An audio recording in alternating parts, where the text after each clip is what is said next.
خیرہ کو کھڑے ہوئے اشارے سے اپنے پاس بلا رہے تھے کہ آؤ پکڑ لو، مگر ریل بھی قریب قریب آن پہنچی تھی۔ وہ ریل کی لگی فرنٹ لائٹ سے صاف انہیں دیکھ رہی تھی۔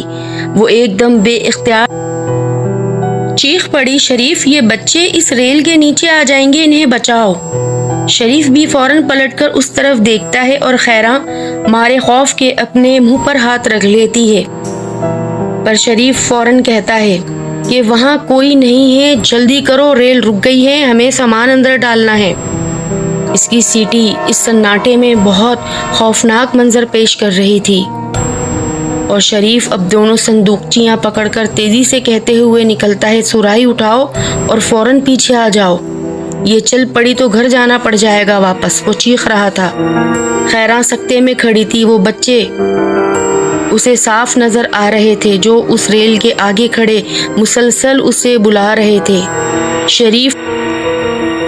شریف نے وہ صندوقچیاں ریل کے اندر پھینکی اور سراہی اٹھانے لپکا، اور خیرہ کا ہاتھ گھسیٹتے ہوئے اب ریل کے جانب بڑھنے لگا۔ خیرہ کا ایک پیر ریل کے اندر جبکہ دوسرا باہر تھا۔ وہ پھر جھانکی مگر بے سود۔ شریف نے اسے گھسیٹ لیا۔ پاگل لڑکی، کیا ہو گیا ہے؟ ٹرین دوسری سیٹی کے ساتھ چل پڑی تھی۔ خیرہ کے آنسو نکل رہے تھے کہ وہ بچے اس ریل کے آگے سے ہٹ گئے ہوں۔ کیسے ماں باپ ہیں جو رات کے آخری وقت میں یہاں ویران ریلوے فارم پر کھیلنے بھیج دیتے ہیں۔ وہ کھڑکی کے ساتھ بیٹھی ہوئی، اس نے اپنا ہاتھ چہرے کی تھوڑی پر لگا رکھا تھا اور کونی اس نے کھڑکی کے جانب لگا رکھی تھی۔ اس پورے ڈبے میں بس وہ دو میاں بیوی تھے۔ اچانک خیرہ کھڑکی سے باہر جھانکتی ہے۔ اندھیرے میں اسے ایسا لگ رہا تھا کہ کوئی چیز ان کے ساتھ ساتھ بھاگ رہی ہو۔ ریل پلیٹ فارم سے نکل کر آگے بڑھ چکی تھی۔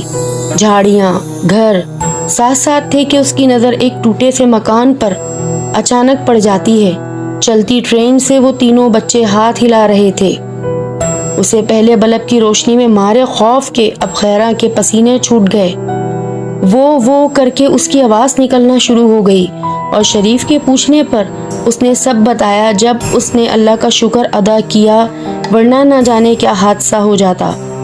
آج فورمین مطلب افتخار کو واپسی میں پلیٹ فارم سے دیر ہو گئی تھی۔ اس نے دیکھا ٹریک پر تینوں بچوں نے اچھل اچھل کر شور مچا رکھا ہے۔ افتخار صاحب کے ہاتھ پر ایک ٹارچ تھی۔ وہ ٹریک بدلا کرتا تھا۔ اپنا کام نمٹا کر وہ اپنے گھر ہی لوٹ رہا تھا کہ اچانک اسے سامنے بچے نظر آئے، اور وہ یہ سوچنے پر مجبور ہو گیا کہ ابھی یہاں سے ٹرین نکلی ہے تو یہ بچے یہاں کیسے کھیل رہے ہیں؟ خدا نہ خواستہ کچھ ہو جاتا تو؟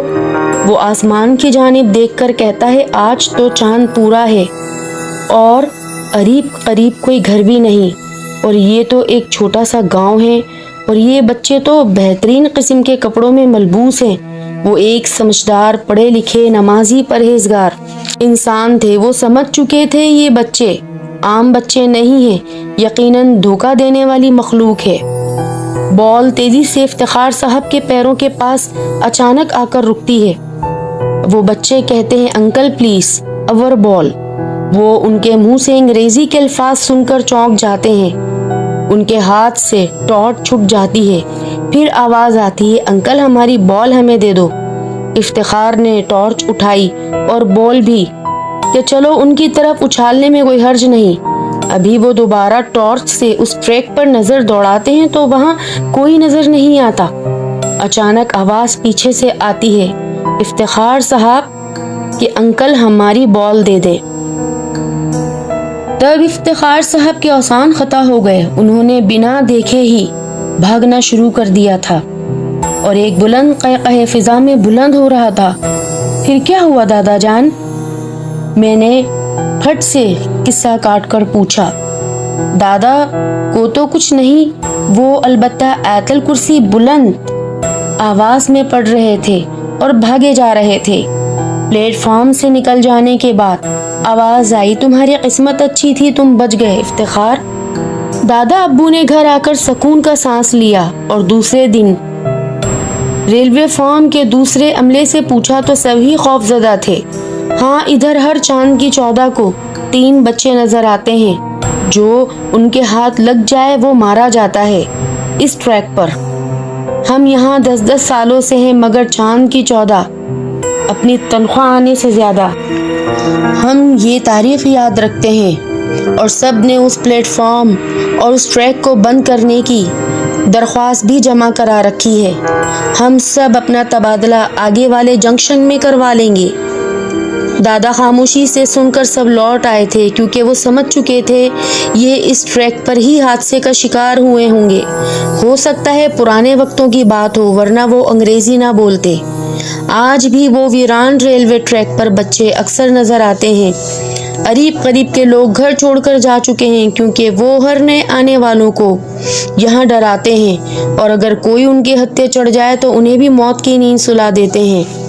میں نے خوف سے لحاف اوڑھ لیا تاکہ کہیں مجھے ہی نظر نہ آنے لگے وہ۔